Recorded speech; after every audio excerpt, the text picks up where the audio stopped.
siapakah yang tergantikan di sana? Dan siapakah yang menggantikan? Kita Indonesia, Anda berharga. Sedang di remote control, saudara lihat ini. Ya, saudara harus bangun malam itu di sana. Petrus mengusulkan untuk membangun 3 tempat. Rasul Paulus, tetapi pada saat-saat akhir daripada kehidupan Rasul. Shalom, salam sejahtera pemirsa Hope Channel di mana saja Anda berada. Allah sangat mengasihi saudara. Puji Tuhan atas kesempatan yang masih diberikan kepada kita, kesehatan, bahkan cuaca yang baik yang kita bisa nikmati, dan puji Tuhan saat ini kita bertemu kembali dalam program Panggilan Kasih. Kekasih Tuhan di mana saja Anda berada. Adakah satu di antara saudara yang tidak pernah mendengar nama Abraham? Saya percaya semua kita sudah tahu nama ini. Sangat terkenal dari tokoh Alkitab. Dan kesempatan ini saya akan gunakan supaya kita bisa lebih mendalami lagi sehubungan dengan apa yang dihidupkan Abraham sebagai teladan rohani kita. Dalam Mazmur pasal yang ke-145 ayat 18, firman Tuhan katakan, Tuhan dekat pada setiap orang yang berseru kepadanya, pada setiap orang yang berseru kepadanya dalam kesetiaan. Pastikan saudara akan tetap dekat dengan Tuhan, tetap berseru kepadanya dalam kesetiaan. Dalam Kejadian pasal 12 ayat 1, di mana mulai diperkenalkan kehidupan Abram pada kesempatan itu. Dan di buku Kejadian, kekasih Tuhan, ada begitu panjang kisah tentang Abraham. Dari pasal 12 sampai pasal 25 di buku Kejadian. Tapi kali ini kita tidak akan membahas semua itu, tapi kita coba perhatikan hal-hal khusus yang dilakukan oleh Abram, yang berikutnya nanti namanya berganti menjadi Abraham dalam kehidupannya. Kejadian 12 ayat 1, firman Tuhan katakan demikian, berfirmanlah Tuhan kepada Abram, pergilah dari negerimu dan dari sanak saudaramu dan dari rumah bapamu ini ke negeri yang akan kutunjukkan kepadamu. Perkataan yang pertama dikatakan kepada Abram adalah pergilah dari rumahmu, pergilah dari sanak saudaramu. Dan saudara-saudara tidak dikasih tahu kemana dia akan pergi. Lalu bagaimana reaksi Abram di kesempatan itu? Ada hal-hal yang berbeda. Kalau untuk kita sekarang, untuk zaman sekarang, mungkin orang akan katakan, kemana saya akan pergi? Kalau sudah punya anak yang usia sekolah, akan ditanyakan, adakah di sana sekolah? Nah, kalau misalnya yang lain-lain lagi saudara tanyakan, apakah itu dekat dengan pasar? Apakah itu dekat dengan kota? Mungkin yang sudah umum sekali ada sekarang, apakah ada sinyal di sana? Tapi saudara-saudara, Abraham tidak mempertanyakan hal seperti itu. Catatan dari satu buku yang sangat baik, Alpha Omega, jilid 1, halaman 137, dikatakan begini, tabiatnya sangat berbeda dengan dunia ini. Nah, inilah yang dimiliki oleh Abram. Kalau sama dengan dunia, mungkin akan ditanya seperti tadi, salah satu adalah, apakah di sana ada sinyal? Nah, kalau saudara punya kendaraan, mungkin saudara akan katakan, apakah ada di sana penjual Pertamax atau yang lain-lain? Tapi bagi Abram itu tidak menjadi sebuah pertanyaan. Halaman 137 buku yang sama berkata, perkara-perkara rohani harus dipahami secara rohani. Motif yang menggerakkan tindakannya tidak dipahami keluarganya yang menyembah berhala itu. Memang Abraham sangat berbeda dari seluruh anggota keluarganya. Sangat berbeda. Makanya dikatakan tadi tabiatnya sangat berbeda dengan dunia. Lalu perkara-perkara rohani yang bagi Abram itu adalah sesuatu yang harus dia jalani. Bagi keluarganya itu sesuatu yang aneh. Mereka tidak mengerti apa yang sedang ada dalam pikiran Abram pada kesempatan itu, saudara-saudara. Tapi bagi Abram itu bukan sesuatu yang berat. Dalam hal apa saja yang berbeda, yang perlu berbeda tampilannya. Yang pertama adalah keramah tamahan. Abram juga sangat terkenal dengan keramah tamahannya. Lalu berikut sopan santun. Dengan pakaian, kalau untuk zaman kita sekarang, sikap. Bagaimana sikap kita sebagai seorang umat Tuhan.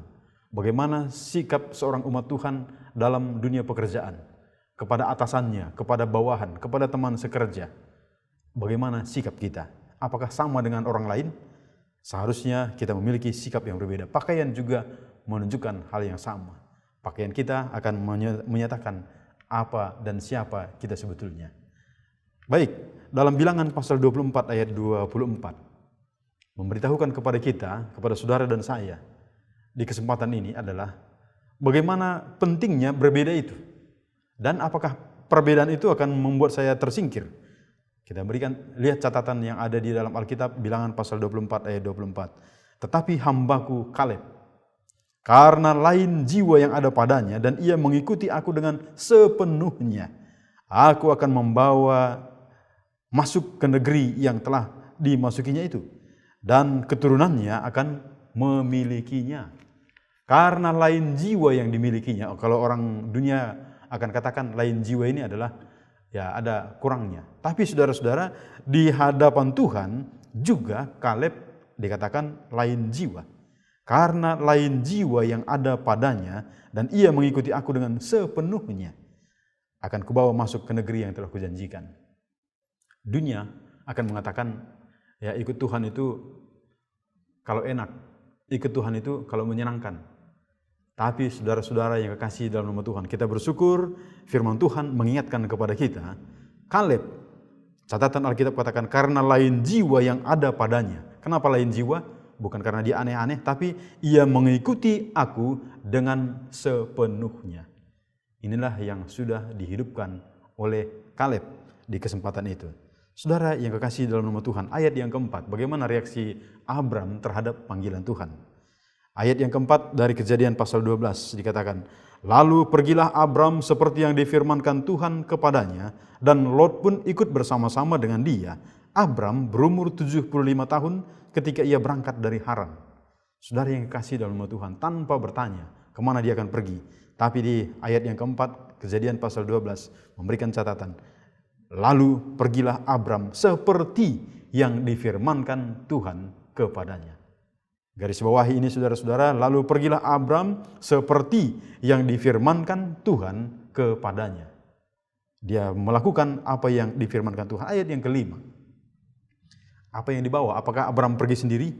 Saudara perhatikan ini.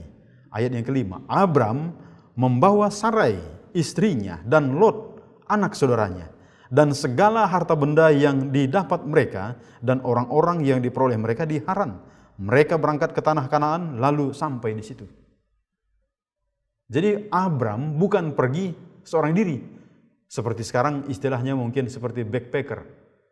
Ya, dia hanya pergi dengan ransel satu, enak aja, gampang aja dia pergi. Ataupun mungkin dengan istrinya, mereka bawa masing-masing ransel, sudah pergi seperti itu. Tidak. Ada banyak harta yang mereka bawa. Dan harta di zaman Alkitab bukan harta seperti sekarang. Ada mobil sekian, ini sekian. Tidak, saudara-saudara. Ada ternak yang mereka harus bawa di sana. Dan itu sudah dibawa oleh Abram ketika dia keluar dari sanak saudaranya, rumah orang tuanya. Nah, hal yang berikut yang menarik yang dihidupkan oleh Abram adalah di ayat yang ke-7 Kejadian pasal 12. Apa yang dikatakan di sana? Ketika itu Tuhan menampakkan diri kepada Abram dan berfirman, aku akan memberikan negeri ini kepada keturunanmu. Saudara-saudara, apa yang menjadi reaksi Abram? Di bagian berikut ayat 7 ini katakan, maka didirikannya di situ mezbah bagi Tuhan yang telah menampakkan diri kepadanya. Satu hal yang menarik dalam kehidupan Abram adalah kemana saja dia pergi, dia mendirikan kemah, lalu dia akan membuat mezbah di sana. Dan yang lain dia akan lakukan menggali sumur dan lain sebagainya. Ayat yang ke-8, ia memasang kemahnya dengan Betel di sebelah barat dan Ai di sebelah timur. Lalu ia mendirikan di situ mezbah bagi Tuhan dan memanggil nama Tuhan. Saudara yang kekasih dalam nama Tuhan, ayat 7 dan ayat 8 mengulangi ini. Ayat 7 tadi, maka didirikannya di situ mezbah bagi Tuhan. Lalu ayat yang ke-8 juga menyatakan, lalu ia mendirikan di situ mezbah bagi Tuhan dan memanggil nama Tuhan. Ada satu kehidupan Abram yang berikut yang kita perlu ingat adalah mesbah. Kalau zaman dulu mesbah itu ada sesuatu yang dibuat untuk tempat beribadah, korban pagi dan petang. Untuk sekarang, bagaimana mesbah saudara-saudara? Mesbah pagi, mesbah petang, masih jelas atau sesuai dengan situasi? Tapi pastikan kita tetap ada mesbah pagi dan mesbah petang dalam kehidupan rumah tangga, ya, dalam kehidupan rumah tangga kita.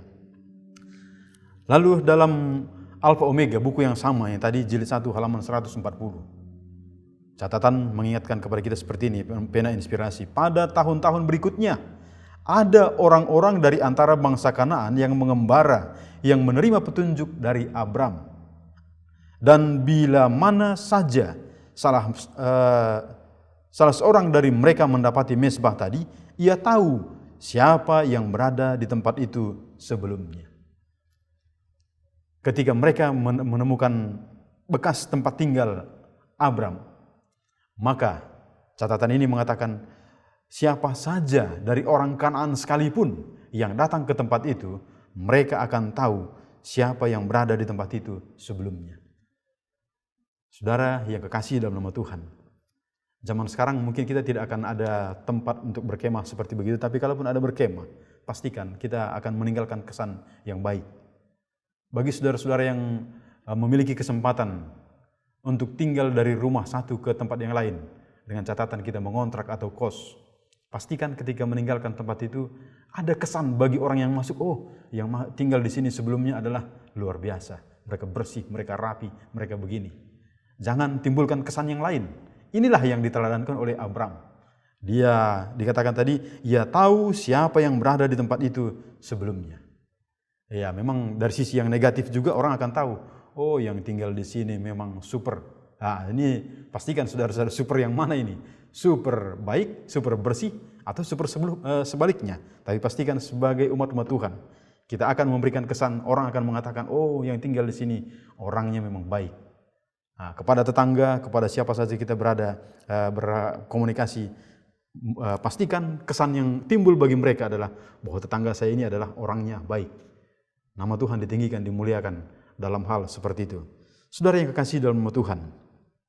Namun, walaupun Abram adalah orang yang taat kepada firman Tuhan, dia melakukan persis apa yang Tuhan perintahkan kepadanya. Tapi saudara-saudara, tidak menjadi jaminan bahwa dia hidupnya mulus-mulus. Ada juga tantangan. Ayat yang ke-10 memberikan kepada kita informasi. Maka ketika kelaparan timbul di negeri itu, pergilah Abram ke Mesir untuk tinggal di situ sebagai orang asing, sebab hebat kelaparan di negeri itu. Ada kelaparan, ada bencana di sana.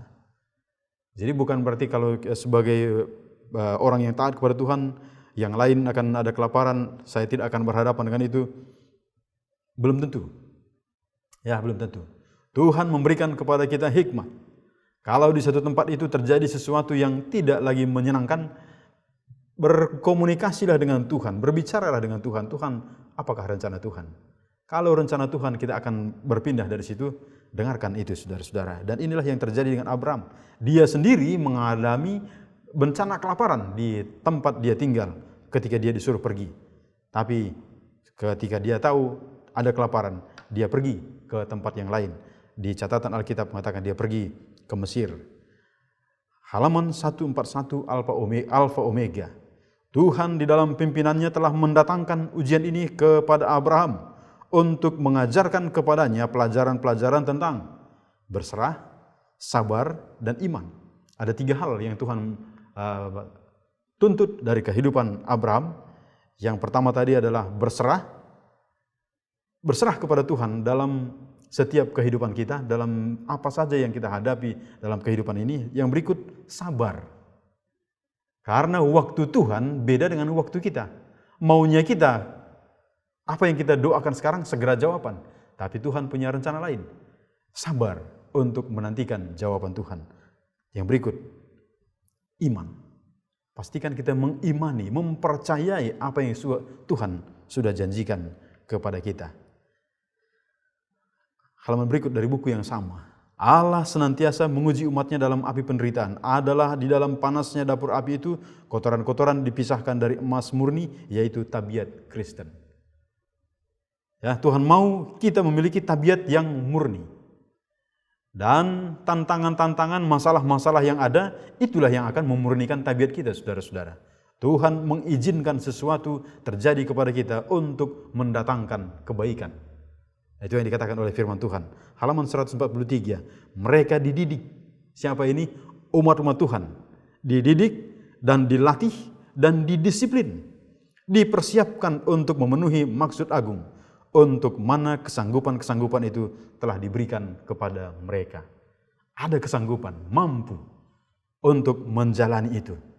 Dan untuk itu ada 3 hal berikutnya tadi dan bahkan 4. Dikatakan dididik, dilatih, didisiplin, dan dipersiapkan untuk memenuhi maksud agung. Dan memang saudara-saudara, kehidupan umat-umat Tuhan, kehidupan yang harus terdidik. Ya, kehidupan yang harus terdidik. Jangan hidup seperti orang yang tidak terdidik. Walaupun tidak terdidik secara formal atau secara sekolah, tapi tingkah laku kita, kehidupan keseharian kita, tunjukkanlah kehidupan yang terdidik, lalu berikut yang terlatih. Jadi kita tidak melakukan sesuatu pekerjaan dengan tidak pasti. Dan berikut disiplin. Ya, disiplin harus terlihat dalam kehidupan umat Tuhan. Di Kejadian pasal 13 ayat yang ke-8, firman Tuhan katakan, janganlah kiranya ada perkelahian antara aku dan engkau, dan antara para gembalaku dan para gembalamu, sebab kita ini kerabat.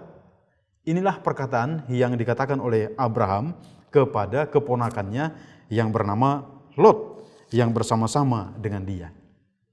Nah, kalau kita melihat dengan kehidupan sekarang, maka hal ini jarang terjadi, saudara-saudara. Jarang terjadi. Karena kalau kita baca kelanjutan ayat ini, maka Abraham katakan begini, kalau engkau mau ke kiri, saya ke kanan. Kalau engkau mau ke kiri, saya yang ke kanan. Jarang terjadi. Ya, jarang terjadi. Salah satu komentar sehubungan dengan ayat ini katakan, dalam hal ini roh Abraham yang tidak mementingkan diri itu dinyatakan. Dia tidak egois, dia tidak mementingkan diri. Lalu berikut, betapa banyak terjadi perpecahan karena mementingkan diri. Tapi Abraham, yang saya katakan tadi di bagian awal, menjadi teladan rohani kita. Dia tidak menampilkan roh mementingkan diri. Walaupun dia sebagai seorang paman dan dia bersama dengan keponakannya, dia tidak berkata kepada Lot, saya lihat di sana tanah yang lebih subur, baik untuk penggembalaan, biarlah saya yang pergi ke sana, kamu cari sendiri tempatmu yang lain. Dia tidak katakan seperti itu, tapi dia katakan, Lot, kita ini kerabat. Supaya jangan ada perkelahian antara gembalaku dan gembalamu, sekarang pilihlah, kamu mau kemana? Mau yang mana? Lalu Lot pun memberikan pilihan menurut catatan Alkitab. Saudara yang kekasih dalam nama Tuhan, kehidupan dan tabiat yang amat berbeda dengan penyembah-penyembah berhala itu telah memberikan kesaksian iman yang benar. Kesetiaan kepada Allah tidak dapat digoyahkan, kesetiaan Abraham. Sementara keramah tamahan dan kedermawanannya membangkitkan kepercayaan serta persahabatan, dan keagungannya itu membuat dia disegani dan dihormati. Saudara yang kekasih dalam nama Tuhan, kalaupun saya katakan tadi di mana saja kita berada, bukan karena harta, bukan karena jabatan, tapi karena kesetiaan kepada Tuhan yang tidak dapat digoyahkan, dan keramah tamahan, kedermawanan, itu membuat Abraham disegani dan dihormati di mana saja dia berada. Pastikan saudara yang kekasih dalam nama Tuhan, karena kita ini adalah umat Tuhan, kekasih-kekasih Tuhan, akan mewarisi surga yang Tuhan sediakan. Pastikan saudara dihormati, bukan gila hormat, tapi karena kita menghidupkan dengan kesetiaan yang tidak dapat digoyahkan, keramah tamahan, kedermawanan, lalu persahabatan yang baik, akan membuat saudara disegani dan dihormati. Ya, bukan karena materi, tapi karena kesetiaan kita, kedermawanan kita, dan bahkan keramah tamahan kita. Apabila Kristus hidup dalam hati, maka adalah mustahil untuk menyembunyikan terang hadiratnya atau membiarkan terang itu menjadi kabur. Inilah yang diberikan catatan di sini, ya, tidak mungkin disembunyikan. Umat Allah adalah wakil-wakilnya di atas bumi ini, dan Ia menghendaki agar mereka menjadi terang di dalam kegelapan akhlak dunia ini. Tuhan mau kita menjadi terang. Jadilah terang dunia. Terang tidak akan mungkin sembunyi, tapi akan dilihat oleh orang banyak. Bagaimana kehidupan Abraham diuji. Ujian yang sangat berat. Kejadian pasal 22 ayat yang kedua, firman Tuhan katakan, ambillah anakmu yang tunggal itu yang engkau kasihi, yakni Ishak, pergilah ke tanah Moria, dan persembahkanlah dia di sana sebagai korban bakaran pada salah satu gunung yang akan kukatakan kepadamu. Ini sesuatu yang tidak enak, saudara-saudara. Bagaimana seorang anak, dan anak itu adalah anak tunggal, anak perjanjian, dan sekarang disuruh untuk dipersembahkan. Ya, disuruh untuk dipersembahkan. Catatan dari Alfa Omega mengatakan Ishak adalah terang rumah tangganya, penghibur di masa tuanya. Bayangkan satu anak di dalam rumah tangga pasti akan mengatakan, wah, anak ini akan menjadi kebanggaan saya, menyenangkan saya. Tapi saudara-saudara, catatan berikut mengatakan kehilangan seorang anak laki-laki seperti itu oleh kecelakaan ataupun penyakit akan menghancurkan hati bapa yang berbahagia itu. Itu akan membebani kepalanya yang sudah memutih itu dengan kedukaan. Tetapi ia telah diperintahkan untuk mencurahkan darah anaknya itu oleh tangannya sendiri. Setan ada di sampingnya untuk membisikkan kepadanya bahwa ia pasti tertipu. Ini anak perjanjian, ini anak yang dijanjikan, anak tunggal. Abraham, jangan-jangan engkau tertipu. Dalam keraguan-raguan dan kesedihannya, ia sujud di atas bumi dan berdoa begitu rupa seperti belum pernah dilakukannya sebelumnya. Ia meminta beberapa hal untuk meneguhkan perintah itu, jikalau memang ia harus laksanakan tugas yang mengerikan itu. Saudara yang kekasih dalam nama Tuhan, kalau ada sesuatu yang seperti itu, datang kepada Tuhan. Waktu ia kembali ke kemahnya, ia melihat Ishak sedang tidur dengan nyenyak, tenang, dan pada wajahnya seolah-olah tidak ada tanda-tanda dosa, membangunkan dan menceritakan kepadanya perintah Tuhan. Dia kembali, dia melihat Ishak. Tapi saudara-saudara yang kekasih dalam nama Tuhan, Kejadian pasal 22 ayat yang keempat. Singkat cerita, dibawalah ini Ishak, anak kekasih. Lalu di ayat 24, firman Tuhan kepadanya memberitahukan kepada kita, ketika pada hari ketiga Abraham melayangkan pandangnya, kelihatanlah kepadanya tempat itu dari jauh. Ayat yang kelima, kata Abraham kepada kedua bujangnya itu, tinggallah kamu di sini dengan keledai ini, aku beserta anak ini akan pergi ke sana, kami akan sembahyang, sesudah itu kami akan kembali kepadamu. Hingga sekarang ia tidak bersungut-sungut kepada Allah, tapi menguatkan jiwanya dengan merenung-renungkan bukti-bukti tentang kebajikan dan kesetiaan Tuhan. Ishak telah dilatih sejak kecil untuk selalu siap menurut. Luar biasa ini Ishak. Dan apabila maksud-maksud Allah dinyatakan kepadanya, ia menunjukkan satu penyerahan yang sukarela. Ishak tidak katakan, papa sudah gila, papa sudah begini. Tidak ada. Tapi dia menunjukkan suatu penyerahan yang sukarela. Saudara yang kekasih dalam nama Tuhan, Kejadian 22 ayat yang ke-7. Lalu berkatalah Ishak kepada Abram, ayahnya, Bapa, sahut Abraham, ya anakku. Bertanyalah ia, di sini sudah ada api dan kayu, tetapi di manakah anak domba untuk korban bakaran itu? Saat yang paling menegangkan bagi Abraham. Bagaimana dia akan mengatakan kepada anaknya bahwa anaknya itulah yang harus menjadi korban yang akan dilakukan pada saat itu.